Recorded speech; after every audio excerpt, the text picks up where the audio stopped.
And we have a very special guest tonight, but I don't need to introduce him because you've just seen plenty of him, haven't you? Joe ONeill is our guest. Joe is actually a resident of West Horton. He tells me he's been in West Horton over 40 years, but still not been accepted. But that's the usual thing, isn't it? And but a Mancunian by birth and by profession, a history teacher. So you lot on the back row, you better pay attention and don't doze off during this lesson. Joe's also an accomplished author. He's written no less than 6 substantial books and a lot of other stuff as well.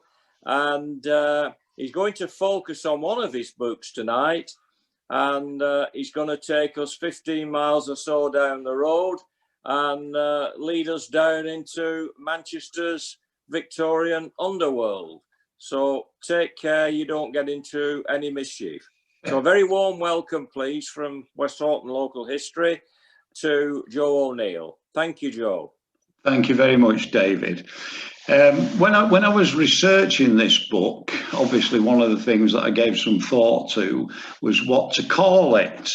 And before too long, it struck me that the obvious answer was Crime City, because if you carried out a random survey of people throughout the British Isles in the Victorian period, and you'd asked them what came to mind when they thought of Manchester, they would have thought of crime. Manchester was a byword for crime. It was synonymous with crime. And nothing better illustrates that than the experience of this man who, Manchester's most famous crime fighter, a man who by the end of his career had an international reputation, namely Jerome Caminada, who many believe is the real Sherlock Holmes. When Jerome Caminada began his profession as a policeman in March 1869, he was assigned to region section A of the Manchester Police. So it was divided up into 5 sections at that time, 5 divisions, and he was luckily assigned to section A, which was right in the centre of one of the most notorious slums in Victorian England, the Deansgate slum, around the area which is now Kew Street, Byron Street, Cupid's Alley and Hardman Street. And he set off on his first beat, as all policemen did at that time. They had to walk the beat for 14 hours a day at the prescribed speed of 2.5 miles an hour. And he hadn't got more than a couple of 100 yards from the police station when he was confronted by a man called Mick Quinn. And Mick Quinn was a notorious criminal, and he reckoned that he was the real source of law and order in that area. So he confronted Caminada. He told him to clear off, and that if he ever saw him in that area again, he'd beat him within an inch of his life. And just to reinforce that he meant what he was saying, he then accosted Caminada, punched him in the face, and then knocked him to the ground with a blow to the side of his head, almost knocking him unconscious. Caminada, of course, having been brought up in this area, knew that if he didn't confront and overcome this threat, then he would have a dog's life. So he pursued Quinn. Quinn decided he wasn't going to be arrested. He ran away through ginnels, narrow courtyards, back entries, and then eventually he decided he'd climb an outdoor staircase. And the idea was he'd get halfway up, Caminada would pursue him, and then he'd kick him down the stairs. But he reckoned on doing that to the wrong man, because Caminada overcame him, overpowered him, took him back to the police station and ensured that he became the first convict convicted because of Caminada's resourcefulness. And we don't only have to rely on his anecdotal account of what things were like. We have another one, a very graphic one, from a man called Alfred Alsop. And Alfred Alsop was a very prominent philanthropic character in Manchester during the Victorian period. He, in fact, established the Wood Street Mission, which is still going today. It was officially known as the Manchester and Salford Street Children's Mission. And Alfred Alsop was Oxbridge educated. He came from a very affluent family. And he not only established the mission, he worked there. He was the superintendent of the boys' home. So he knew everything that was going on in the area, and he knew what life was like there. And he wasn't a man who was easily shocked. You'll see here the children who were attending the mission, very often just to be fed. And you'll notice one thing that was quite unusual about children from slum areas at this time, that they've all got boots or clogs or shoes of some sort. All of those would have been supplied by the mission. And about 8 years after Caminada's baptism of fire, Alfred Alsop wrote an account of what life was like in the Deansgate slum. And what he wrote was, the place was full of convicts, smashers, harlots, jailbirds, fortune tellers, and unlicensed sellers of beer, who were the very scum of the city, the very essence of hell. Their breath is blasphemy, and their presence contaminating. The boys' home, he said, floated on an ocean of sin, a sink of iniquity. He witnessed 4 or 5 fights every day. The creatures who clawed each other in their drunken stupor were hardly human, but more like demons let loose, as though hell had vomited its vilest refuge upon earth. The scenes that made up the weave and weft of Deansgate life are a tableau of deprived humanity. 1 minute, a cattle dealer thrashes a prostitute, tearing clumps of her hair from the head as she tries to brain him with a roofing slate. Next, he sees a young man from Worsley, robbed in a brothel, his head split open with a jug, lying supine in the gutter. Then there are 2 drunken girls fighting like starving mongrels, one biting off the other's ear. In the middle of the night, there is hysterical screaming from the window of a brothel. A prostitute has slashed her throat. In the early hours of the morning, shrieks and cries fill the air. A score of men and women, eyes blazing with passion, are fighting furiously. Stones and bricks fly, fists, belts and clogs pummel flesh. The gutters run with blood and hair ripped from the roots. I think that gives you some sort of notion as to what the place was like at this time. Now, we don't only have to rely on anecdotes, no matter how graphic, to support the view that Manchester was crime city. We can also look at the statistics that contained in reports of various sorts during the time that we're talking about. And if we compare Manchester and Liverpool, because they're roughly comparable in many relevant ways, we find certain differences between the 2 cities. In the first place, if we compare the number of receivers of stolen goods or houses which were used by people who received stolen goods, the reports show that there were between 4 and 5 times more of those in Manchester than in Liverpool. If we look at tramps or vagrants lodging houses, they had about 250% of the number that were to be found in Liverpool.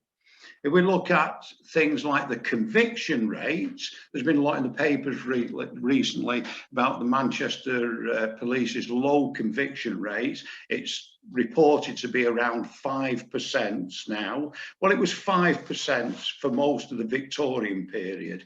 And if we compare that with Liverpool, where the rate was 14%, and Sheffield, where it was 53%, we can see that lots of crime in Manchester went unpunished. So a detection rate, conviction rate of 5% means that 1 out of every 20 crimes is actually pursued to the extent of being brought to court.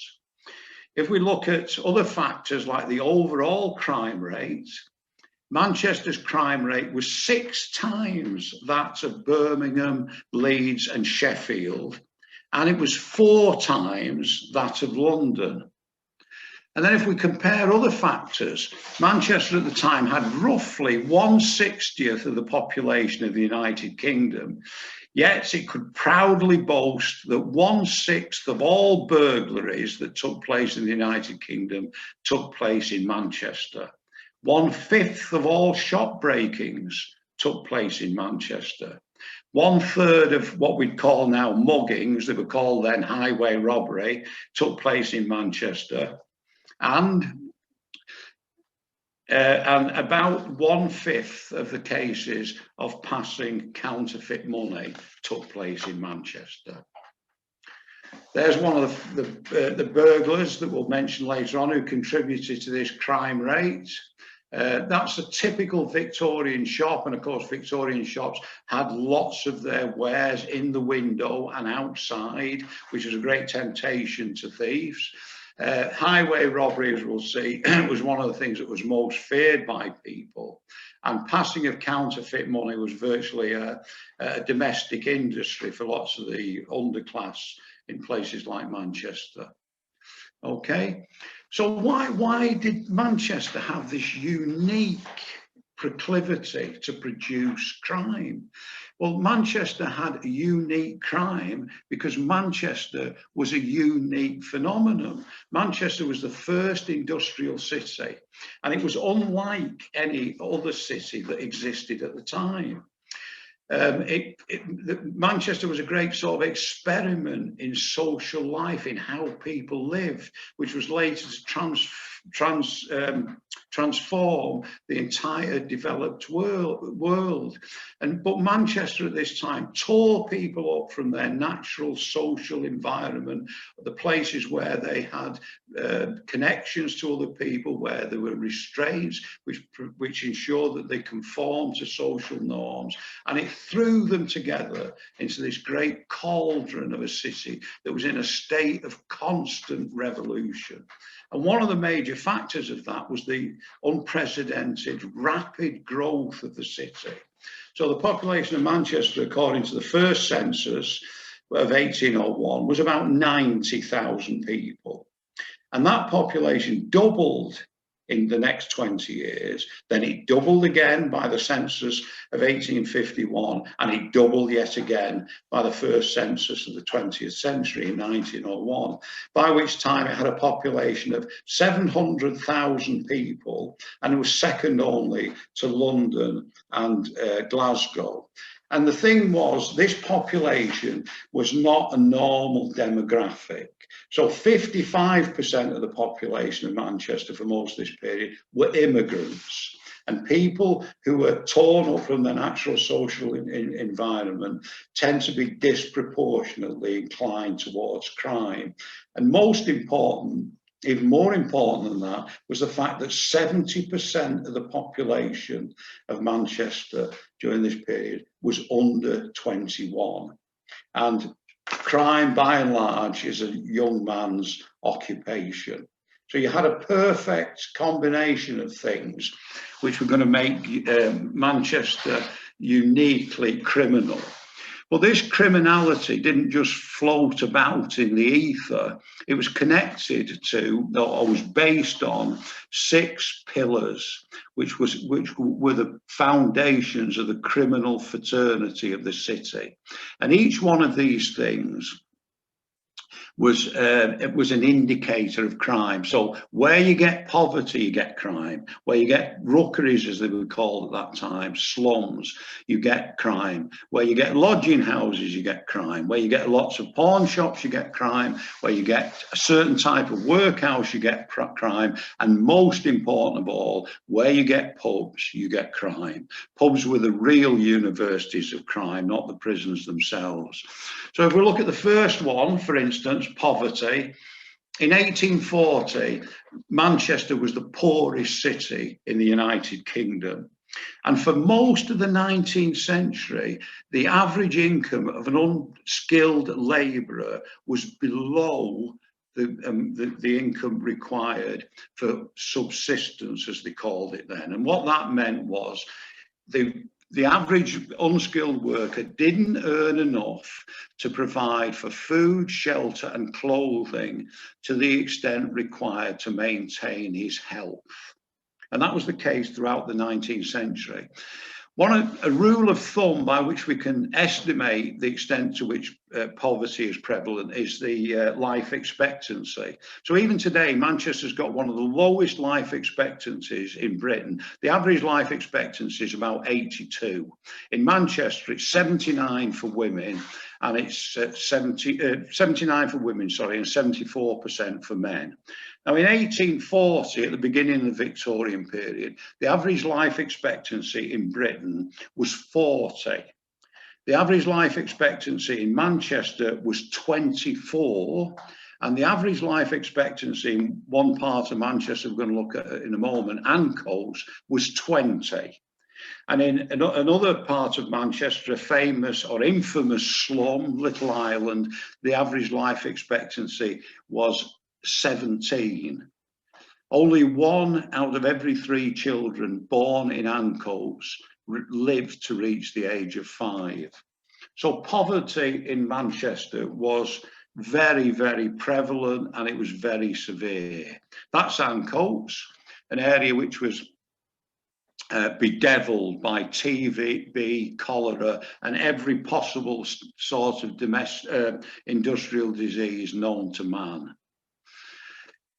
The second thing is that correlates with crime is what the Victorians call the rookeries, what we now call the slums. Now, Manchester not only had plenty of rookeries and slums, it had the most infamous rookeries and slums in anywhere in the world. This is because in 1832, a man called James Phillips Kay, a doctor at Manchester Royal Infirmary, he actually carried out a detailed statistical investigation into the living conditions of workers in Manchester. And he itemised all the relevant considerations. But what he did do, which was more important than the statistical data, he provided graphic, detailed accounts of people's living conditions. So he actually recorded things like, for instance, the fact that throughout Little Island there were cellars occupied by up to 16 people with no furniture. They had straw on the floor, no natural light, no heating, no running water, and prone to flooding to a depth of 2 feet when the nearby river, which it frequently did, overflowed. And so Manchester became synonymous then with the problems of this new emerging industrial society. And anyone who wanted to study that came to Manchester. So when Friedrich Engels, as in Marx and Engels, was writing his Condition of the Working Class in England in 1845, he came to Manchester, and those accounts of the conditions of workers in industrial society, nearly all of them are taken from Manchester. They're taken from Little Island, another infamous slum called Angel Meadow. And of course, this fixed the idea of Manchester being the city which best embodied, epitomised all the scourges of industrial society with poverty, disease, low life expectancy, and so on. And it wasn't undeserved, because Manchester had 4 absolutely infamous slums at the time. I've mentioned the Deansgate slum. The other one was the London Road slum. It had Little Island up to 1857, and it had the Chapel Street slum in Salford. And all of these were notorious and were infamous in their own day. Now, the other factor, apart from slums that I've mentioned, which strongly correlates with crime, is the Victorian lodging house. Not many people know anything about the lodging house, and when I was researching my book on Victorian crime, at every turn I came across the lodging house. The common lodging house, or as they used to call it in the papers at the time, the low lodging house, in case you didn't get the idea, was a place where it provided communal sleeping arrangements and access to a fire on a night-by-night basis for a couple of coppers. For most of the Victorian period, it was 4p. So you went to the door any time of day and night, you paid your 4p and you got a bed. There might be 2 or 3 people already in the same bed, but you got a bed of some description and you got out of the cold. Now, the reason I'm not going to go into the lodging house in any great detail, because as you see, I've written a book on that, and that's the subject of a different talk. That's sort of pretty typical of the sort of conditions that were in the lodging house.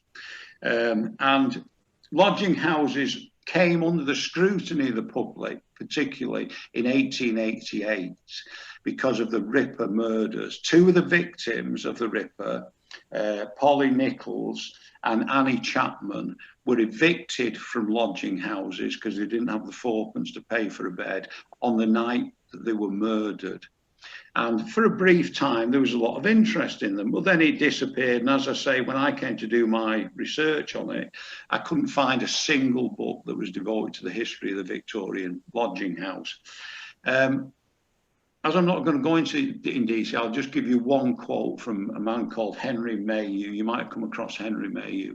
He was one of the founders of the science of sociology. He went into the slums and the lodging houses and the pubs, and he actually interviewed people individually and in group interviews and made detailed records of their lives. Now, so he knew what the slums were like, but having gathered some information on the lodging house, he had this to say about them: a mass of poverty, filth, vice and crime, an assemblage of all that is physically loathsome and morally odious, a chaos of want, intemperance, ignorance, disease, villainy and shamelessness that can be paralleled in no other part of the world. Right? You wouldn't like to get a review like that on TripAdvisor for your accommodation. Well, the idea is pretty clear. Now, lodging houses were the haunts of all sorts of the dregs of society, including criminals, petty thieves, alcoholics, and all sorts of ne'er-do-wells. So where you got lodging houses, you got crime, and Manchester had them in abundance. About half the people in Angel Meadow, for instance, lived in lodging houses. 2 lodging houses in Angel Meadow, 2 alone could accommodate 3,000 people. Okay, then you've got the pawn shop.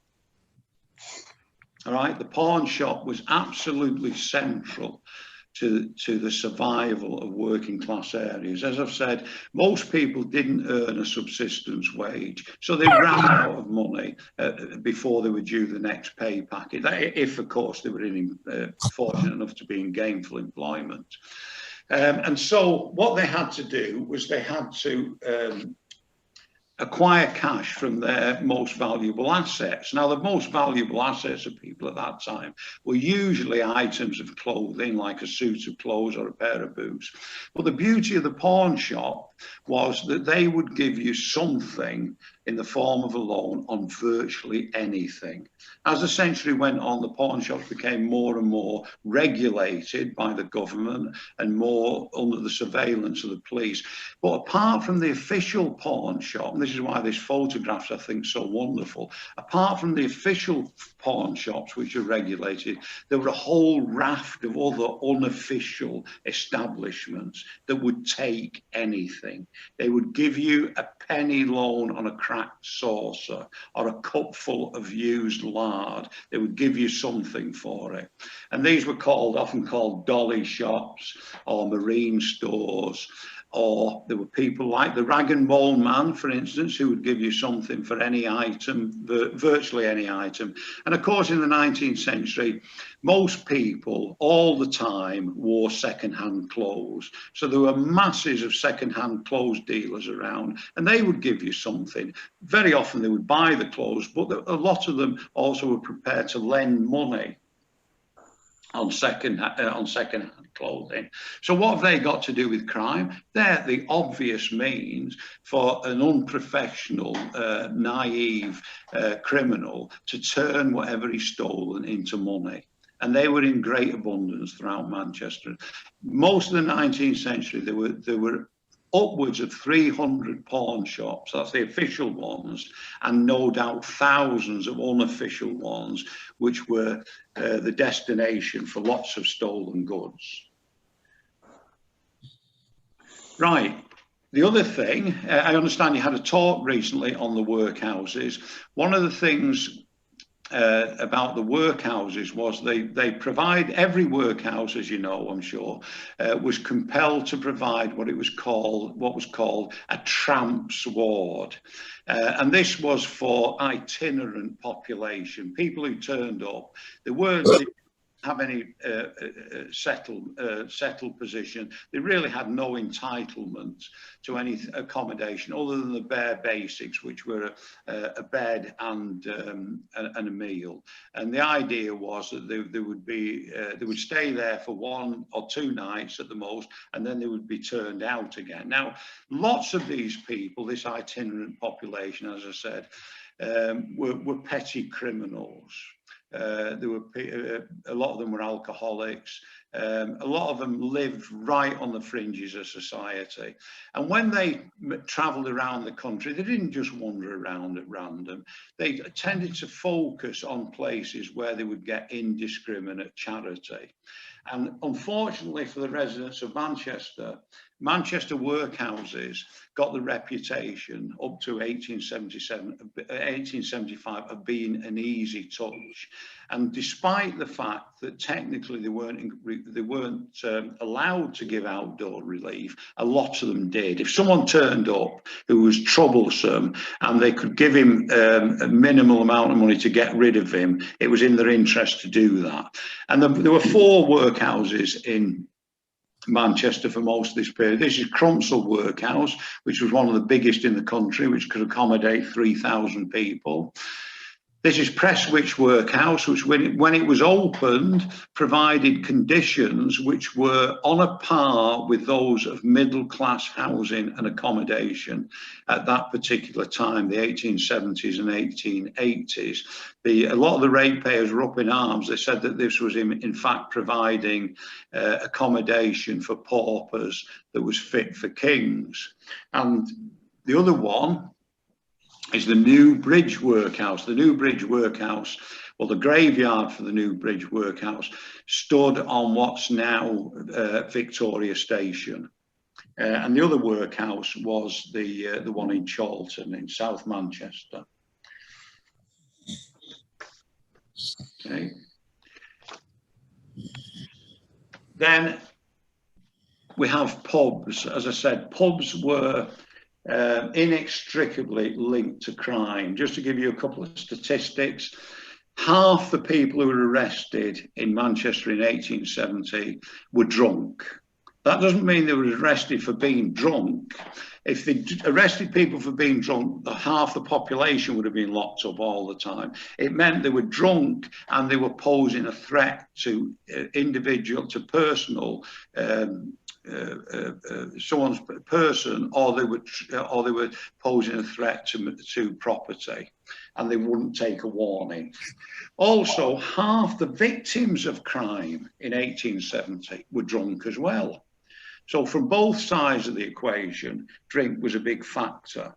Manchester had more pubs than any other place in the country per head of population. I did a bit of random research. I looked at one area of Manchester just outside the city centre, Charlton on Medlock, and in 1981 there were 35 pubs in Charlton on Medlock. In 1881 there were 335 pubs in Charlton on Medlock. In Hume, for instance, I don't know if any of you are familiar with Hume. I wouldn't have thought there were 600 streets in Hume, but they had 600 pubs in 1881.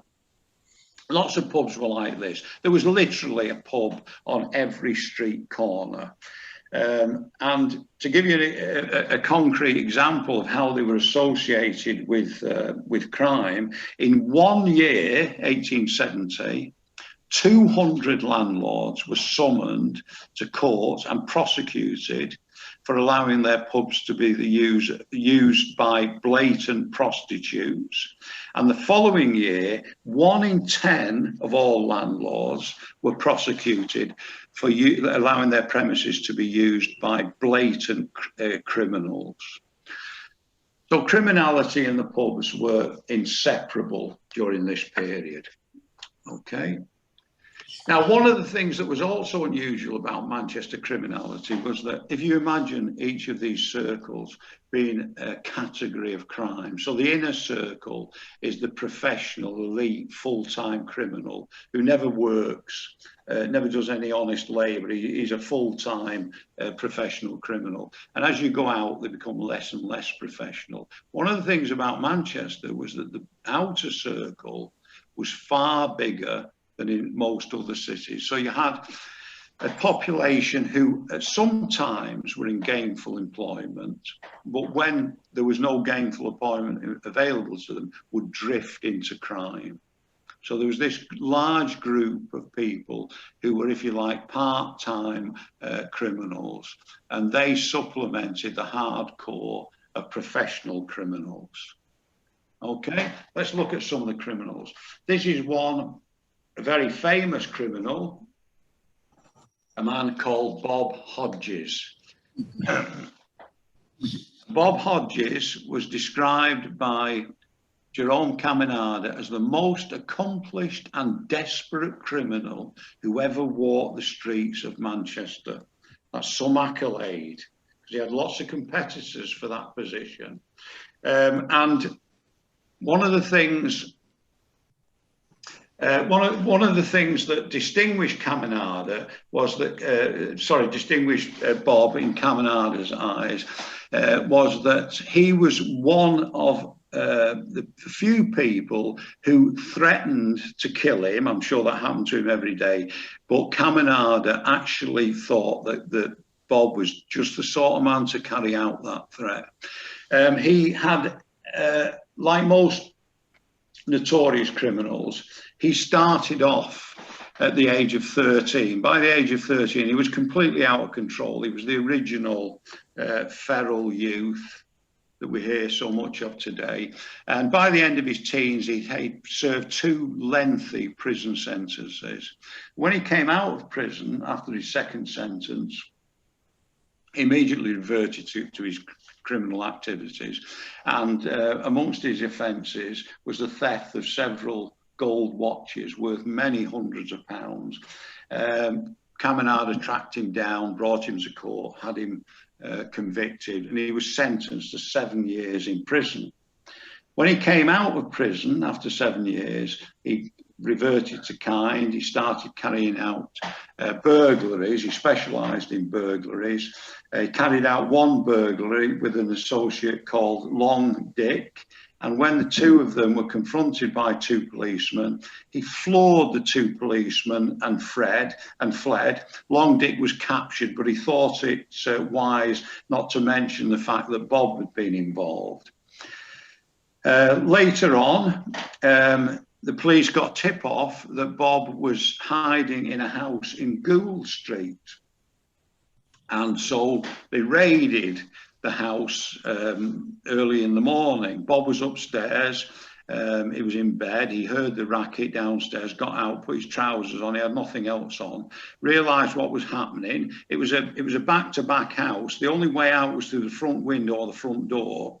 So Bob decided there was nothing for it, but he burrowed his way through the ceiling, ran all the way along the lofts of these terraced houses, got to the end, burrowed his way out onto the roof, jumped across the ginnel that separated Gould Street from Dugdale Street, ran along to the end of Dugdale Street, burrowed it through, took the slates off, burrowed his way through into the house, and then went down to the front door. Now, the police had followed his progress. I don't know exactly how, but when Bob opened the door, he found 5 policemen standing at the bottom of the stairs.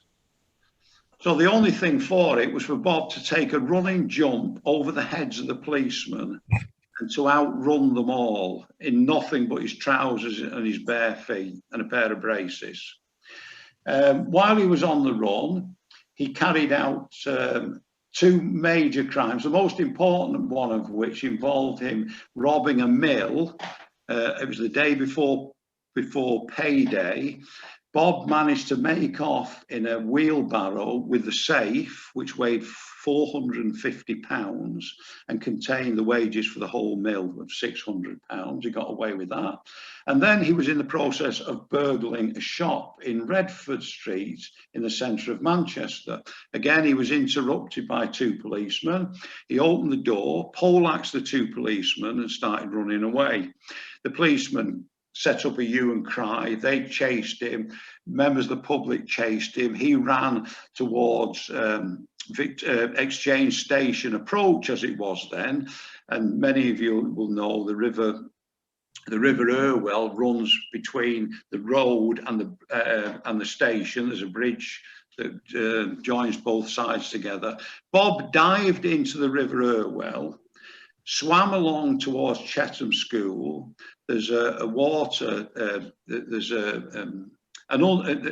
river there passes underneath the road and under the school. Bob swam along there until he reached the river where it comes out on Rochdale Road and escaped.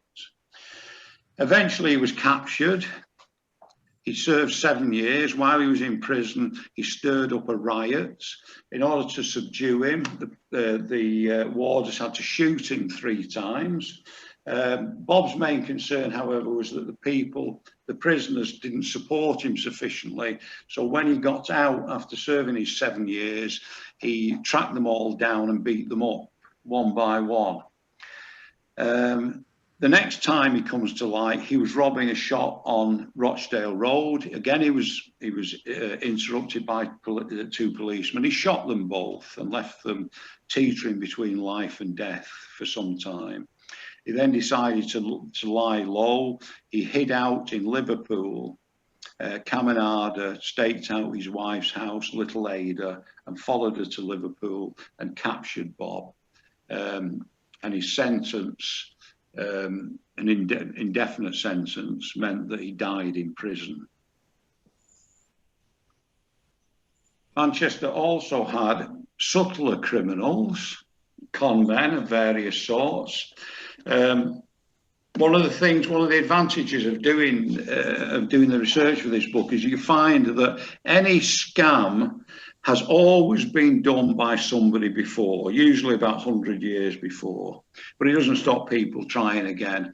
A few examples that Caminada dealt with. This is a man who travelled under the name the Reverend Edward James Silverton, Baptist minister. Right, looks the very picture of Victorian respectability. The Reverend Silverton had invented a thing which was called, what's the term that he uses here? It's basically a cure-all. So he put this advert in the newspaper, inviting people to attend his talk at the Manchester Free Trade Hall, and later on to see him and his highly trained medical practitioners who would diagnose any condition and provide the appropriate remedy. And of course, lots of people did this, with the result that, for instance, one woman, in order to save her son who was suffering from leukemia, sold everything, including a house. Eventually, Caminada dogged this man for many, many years and had very little success. He managed to get his daughter sentenced to 2 years imprisonment, but Silverton himself managed to evade Caminada's best efforts. Another scam merchant was a man who travelled under the name of J.S.R. Rogers, attorney. He had offices in 72 Piccadilly, very prestigious, and he advertised his his services under what he called the next of kin bequest agency. He managed to get an article published in all the new local newspapers explaining how, through his good offices, a Manchester man had been able to receive his bequest, money that had been left to him by a long lost relative living in Australia, which was worth £200,000, which in modern day money is about £27 million. And then he hired Stockport Town Hall, and then he asked anybody who thought they had a relative who they hadn't been in contact with years, who'd emigrated to Australia, New Zealand, somewhere like that, who might have died and left them money. If they gave their details to him, he would check it up. And in fact, every person that came forward had such a relative and had a massive bequest waiting for them. There were just a few legal technicalities to be sorted out, which involved expenses. And he conned 270 people out of substantial sums of money. He was caught and dealt with by Caminada. He got 2 sentences. He got 2 years initially. He went somewhere else and set up, and then he ended up doing 10 years. There was a loan swindler called Samuel Holiday. He had very impressive railway stock shares printed up with embossed paper, headings, watermark, the whole shooting match. They were all fictitious, and he managed to borrow money from legitimate sources, which amounts to many hundreds of thousands of pounds today. There were lots of employment agencies which advertised in the newspapers.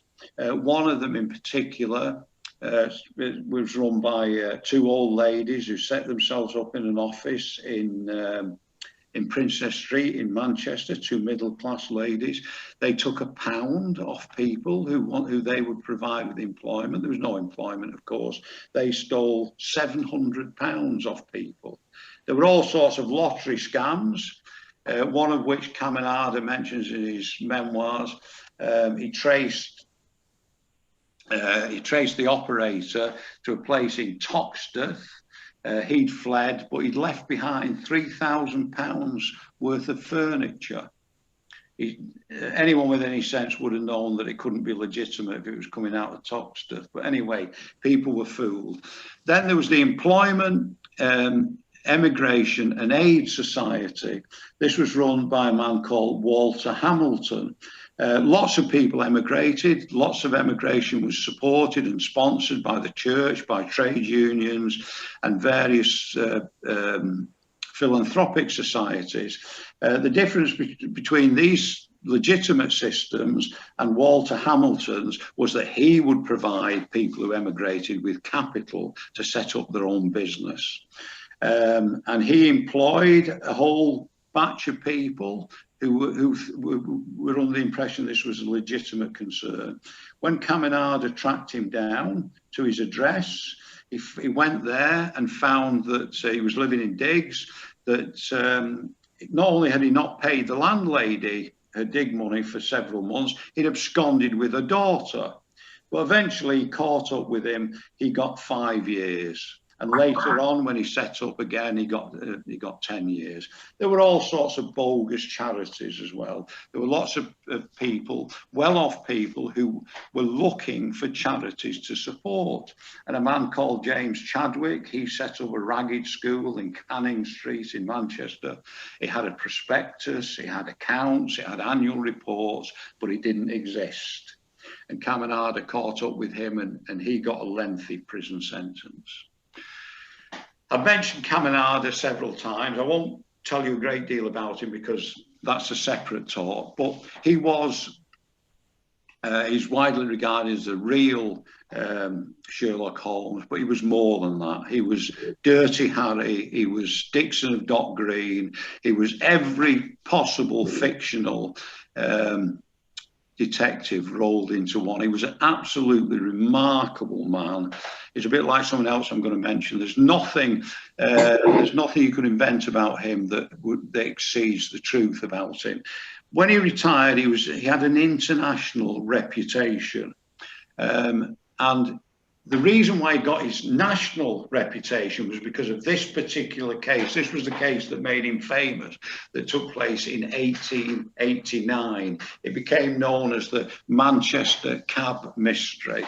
And one of the things that struck me about this when I was researching it, given the length that criminal cases take nowadays, the time between the crime and the sentencing and conviction to death of the perpetrator was 3 weeks.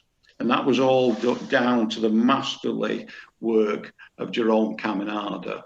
What happened on in November 1889 was that on Deansgate, a cab driver picked up two men, a middle-aged man, this man, Mr. John Fletcher, and a younger man. And he was told to take them to an address in South Manchester. He got to the top of Cambridge Street when people flagged him down. He stopped, jumped down out the cab, found that this man was lying dead, as it turned out, in the cab. He'd obviously been robbed. He'd been robbed of £120 in cash and a gold watch and other valuable items. And the younger man was nowhere to be seen. Now, an autopsy carried out on Mr. Fletcher, who was no ordinary person. He was a mill owner, he was a justice of the peace, he was a Lancashire County councillor, a very wealthy man, an influential man. By dint of Caminada's meticulous police work, Caminada established, first of all, that the other man who disappeared was this man, Charlie Parton. Charlie Parton was the son of a man called Jack Pig Parton, and Jack Pig Parton was known for holding boxing bouts. He usually had an interest, financial, as well as one of the fighters in these bouts. And a lot of these bouts ended with Jack's opponent mysteriously collapsing under circumstances which nobody could understand. Caminada links Charlie Parton to the theft of a large quantity of chlorate hydrate. Chlorate hydrate was used to knock people out, was knockout drops of the day. And he also managed to track down witnesses who saw Charlie Parton put this in John Fletcher's drink. And he also got 2 people who had been victims of Charlie Parton in their turn, one of whom subsequently died as a result of this poisoning which Charlie Parton had inflicted on him. So within about 18 days, Charlie Parton was arraigned. He was put on trial at Liverpool Assizes. The trial attracted vast media attention. However, it took the jury 20 minutes to convict him and sentence him to death. His sentence was commuted to life imprisonment. He left Manchester after he was released after 11 years, travelled around the world, coining his notoriety. When the war broke out in 1914, he came back to Manchester. He volunteered. He fought on the Western Front through the whole of the war, from 1914 right through to the Armistice Day, didn't receive a scratch. Came back to Manchester, went back to his old ways, and ended up serving 11 years in prison. This is another criminal, far more famous even than Charlie Parton. This man is called Charlie Peace. Charlie Peace in his day was a folk hero, he was a legend. He was the object of insatiable curiosity. There were all sorts of articles written about him, booklets. People just couldn't get enough of Charlie Peace. This is a tableau that was erected in Madame Tussauds. This is William Marwood on the right, the public execution at the time, who was the man who hanged Charlie Peace when he was eventually convicted of murder. Just not briefly outline the career of Charlie Peace, which is which is not easy to do. But the main features of it were that Charlie Peace, there's nothing that anyone could invent about Charlie Peace that was more bizarre than the reality. He really was the son of a one-legged lion tamer. And he was born in Sheffield. He started his criminal career at the age of 19 when he very unwisely burgled the house of the mayor of Sheffield. He received a sentence of 4 years for that. He decided then that he would leave Sheffield and he came to Manchester. When he arrived in Manchester in 1858, the first thing he did was to burgle a house in Rusholme. Again, he was interrupted by 2 policemen. He beat the 2 policemen unconscious, but was eventually arrested after that and served 7 years in prison. Again, this seems to be a common thing with famous criminals. He also stirred up a riot in prison, as a result of which he was flogged and he was sent to a prison in Gibraltar. When he came out of the prison, he returned to Manchester, and while he was in the process of burgling a house on Seymour Grove, up a Chawton Road in Chawton on Medlock, not Chawton on Medlock, Chawton on Hardy, Chawton cum Hardy, he was interrupted by a man, by PC Cock, and he shot him dead. Charlie then fled back to Sheffield. He set himself up in a house next to a Mr. and Mrs. Arthur Dyson and his wife, and he started an affair with Mrs. Dyson. Arthur was a great womanizer. Charlie was a great womanizer. When Mr. Dyson took objection to this, Charlie ran him through with a sabre. He then disappeared from Sheffield, set himself up in Nottingham with a woman called Susan Bailey, and used their home as a base for a nationwide criminal spree. The next thing we heard of him is in London. He's living in a house in London with another woman, Hannah, and her son. So this domestic arrangement is all too orthodox for Charlie's liking. So he relegates Hannah and her son to the cellar and moves his mistress, Legs, into the living accommodation upstairs. The next thing we hear of him is that he's burgling a house in Blackheath. Again, he's interrupted by 2 policemen, and he shoots one of them and stabs the other one. Eventually, the police catch up with him and they arrest him.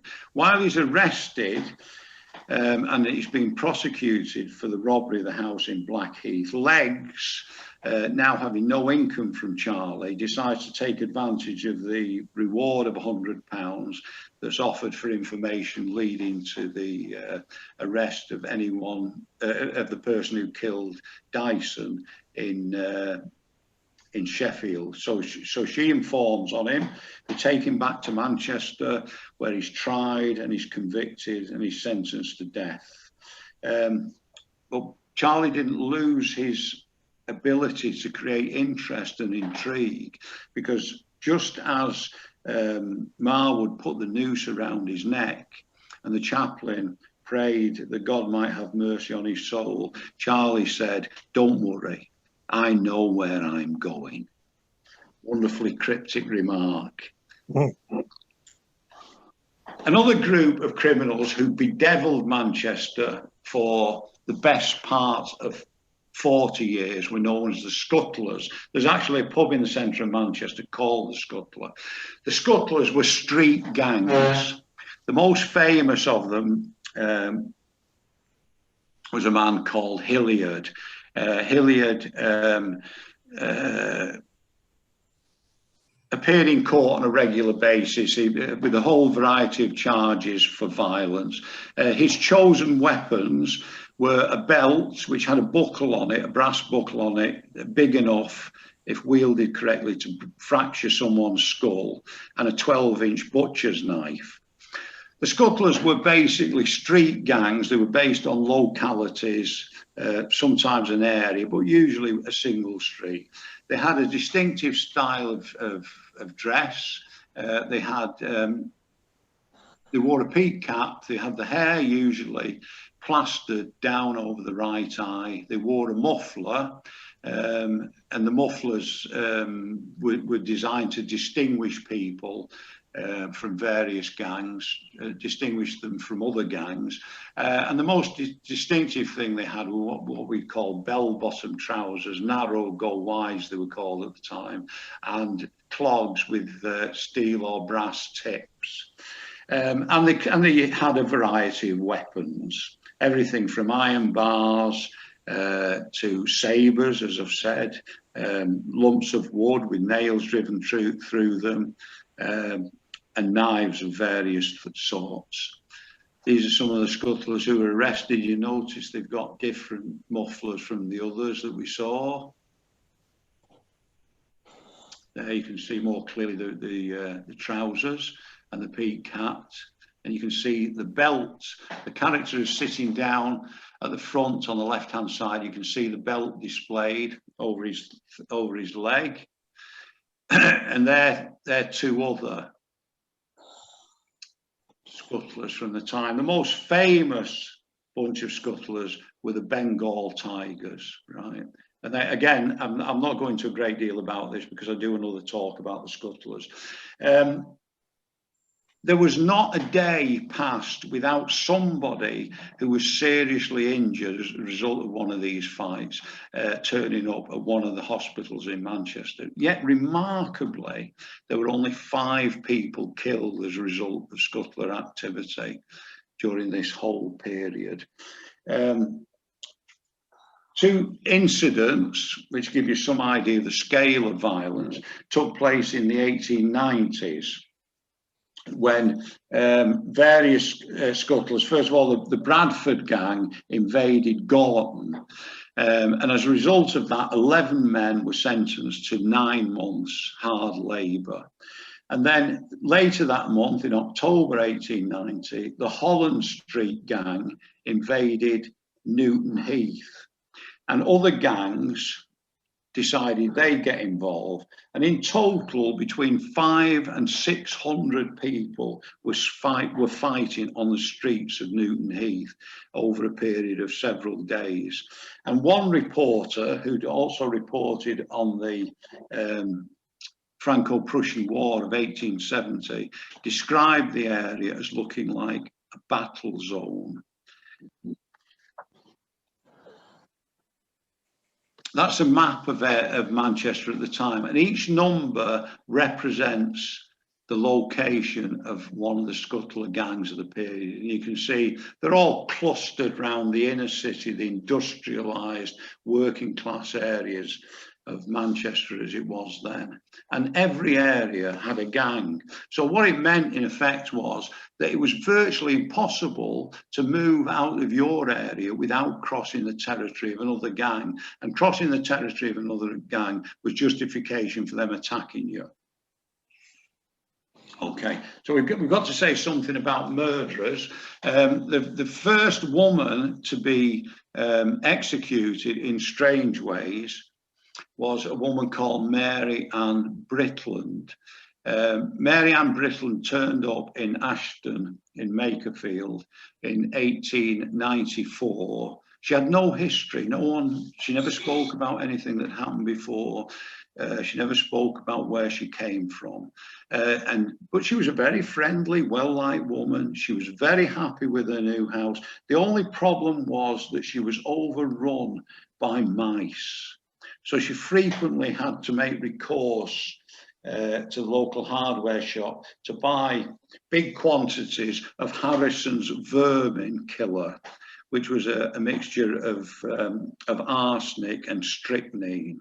Now, during the 19th century, arsenic was to be found everywhere. For a penny, you could buy enough arsenic to cover the tip of a knife, which would literally kill a horse.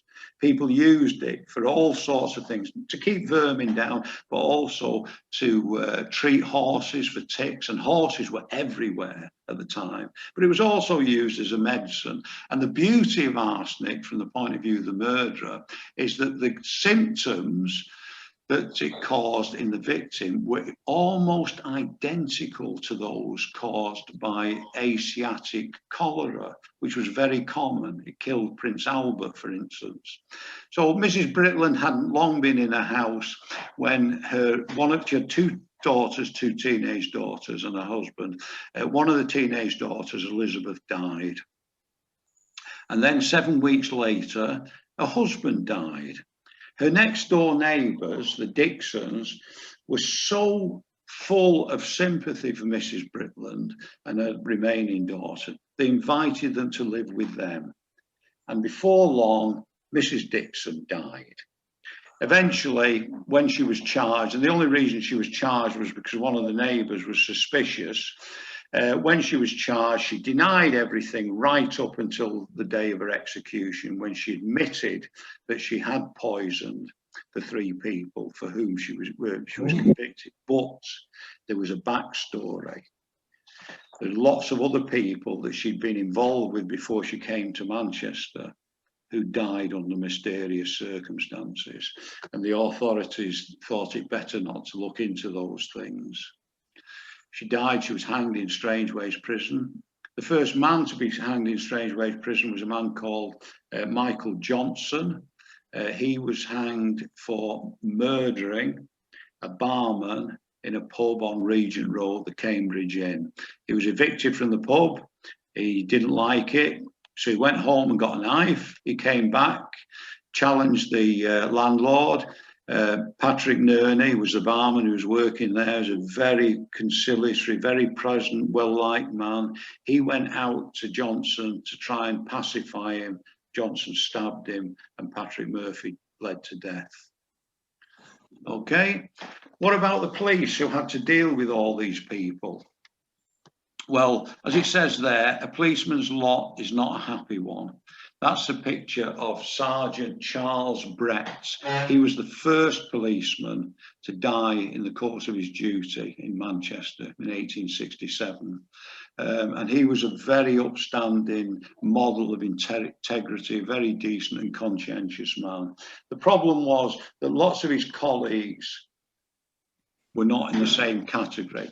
The average wage for a policeman at this time was between, when Caminada started, his wage was £1, 1 shilling and 6pence a week, which was estimated to be the bare minimum that a married man with 2 children could survive on.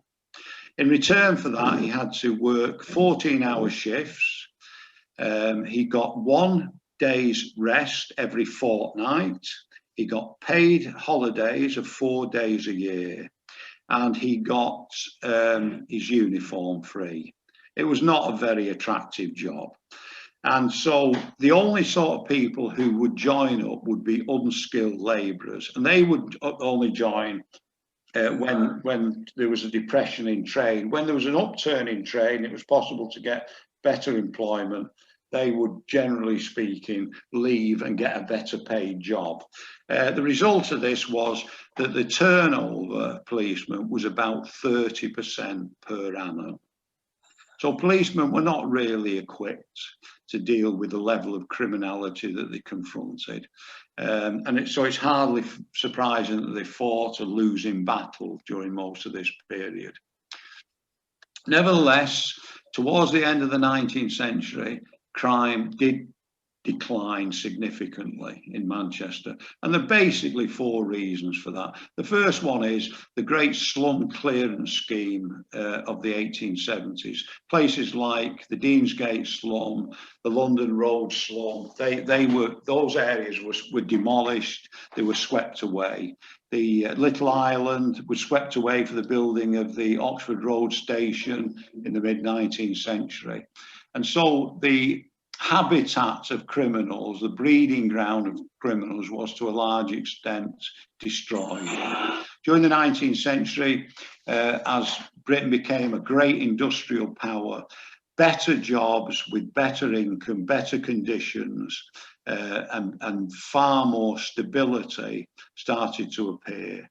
And that led to a steady, unbroken rise in people's income and a reduction in poverty. Also, during this period, there were changes in the way that juvenile criminals were treated.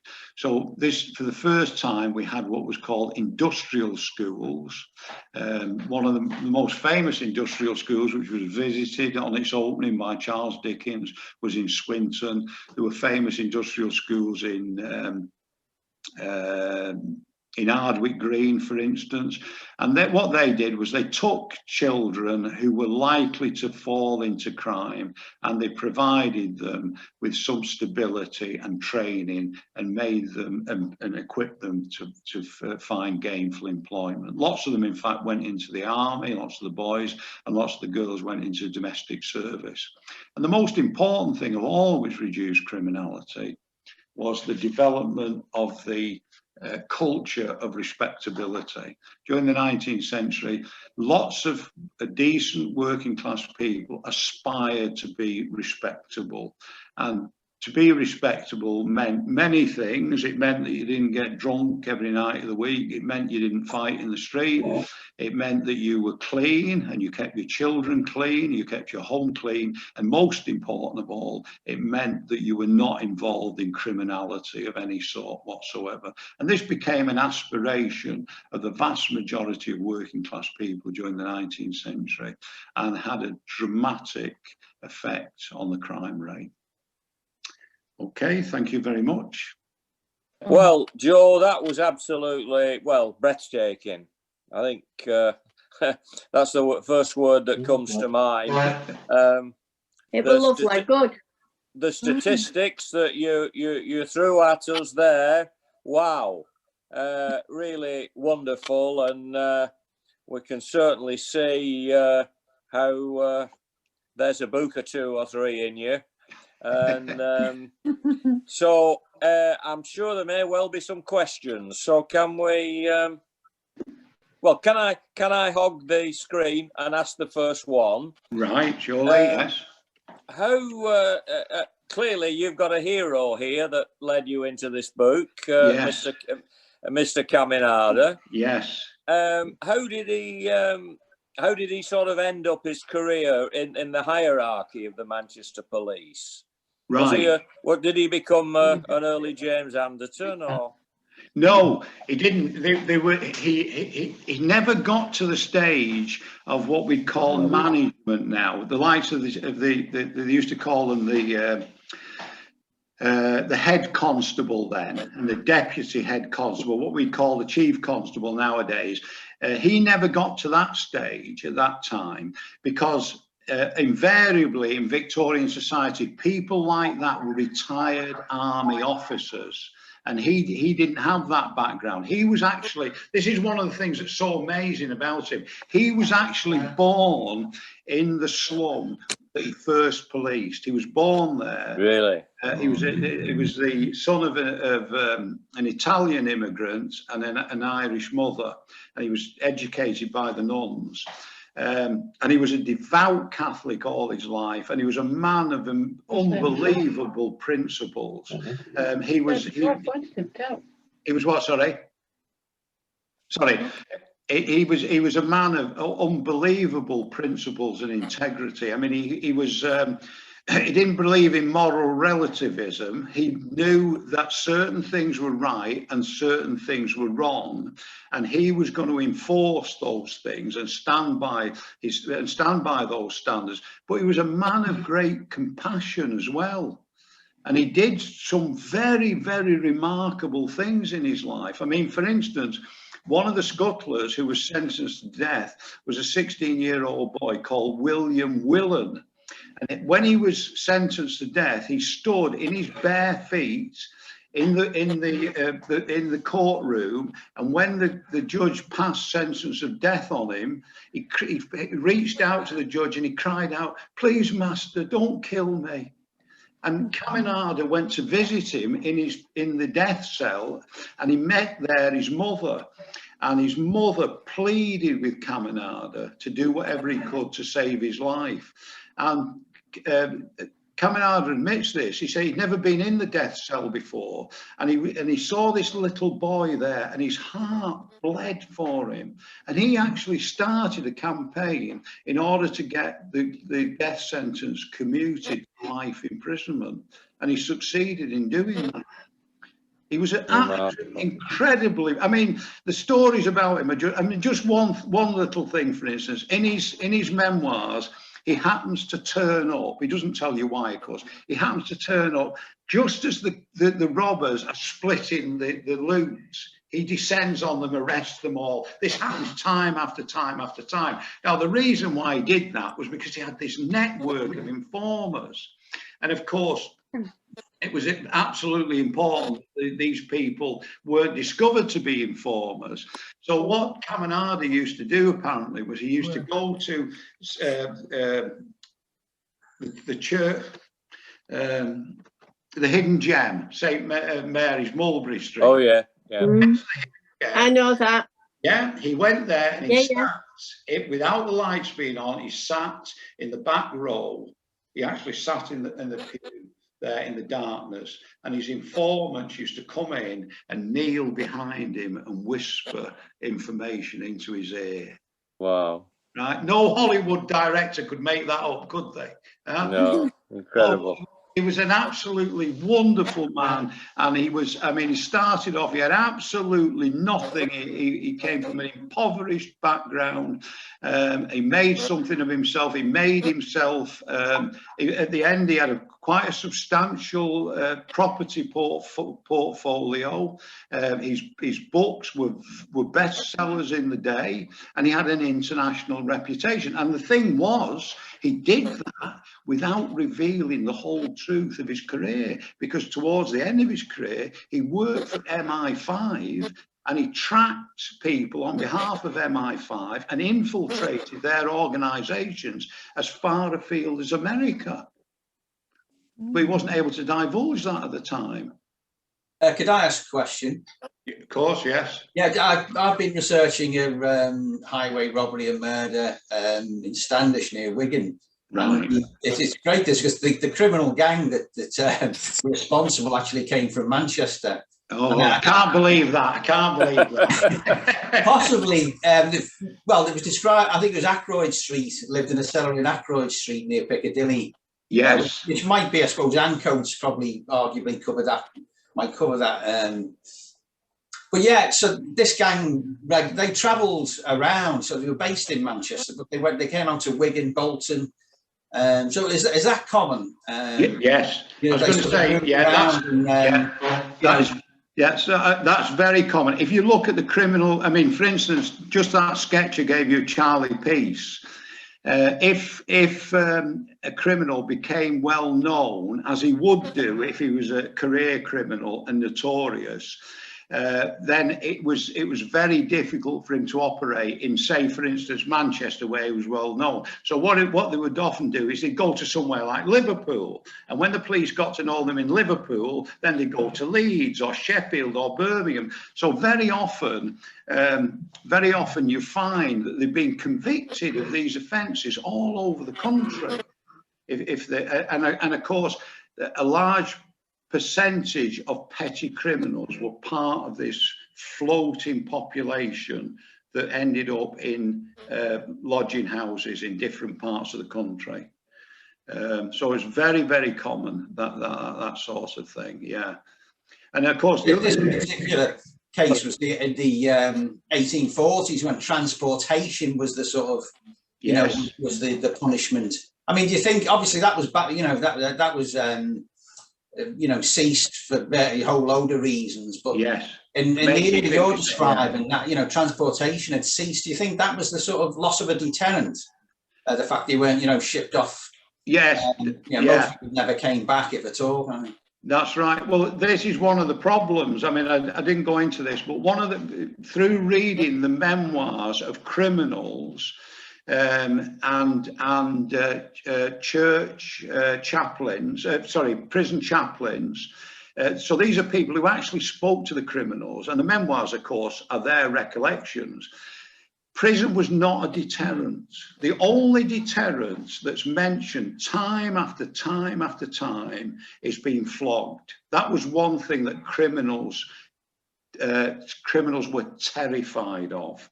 But all the other deterrents, I mean, for instance, if you analyse the diet for prisoners in Strangeways from when it opened in 1868, the diet in Strangeways for a prisoner was better than the average food for an unskilled worker.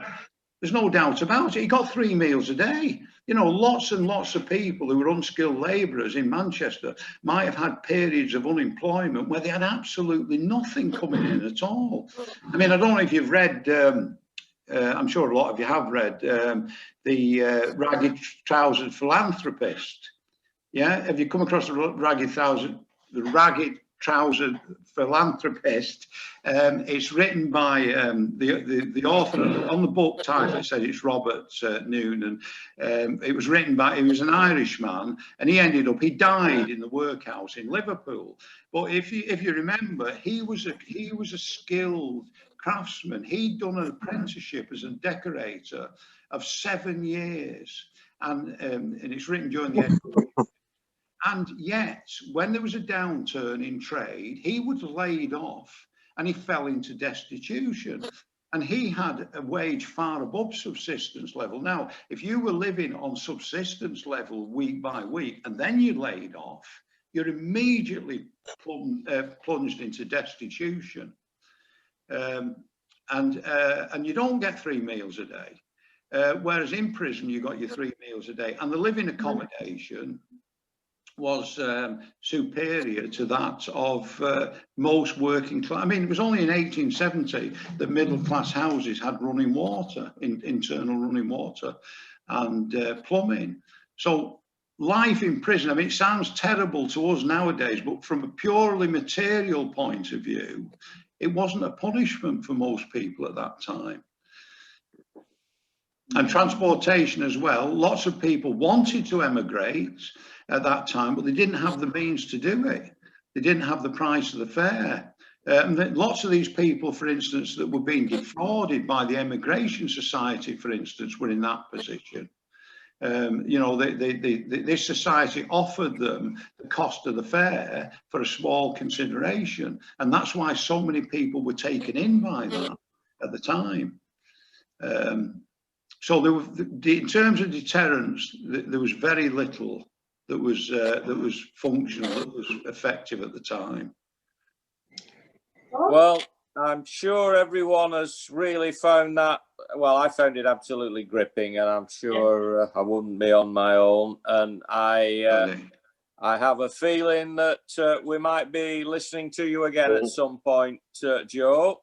Oh, thank you very much. I hope so. Yeah. Clearly, you've got several talks, and we shall eagerly look forward to the next time. Thank you so much from all. Thank you very much. Thank you. Thank you. Bye bye.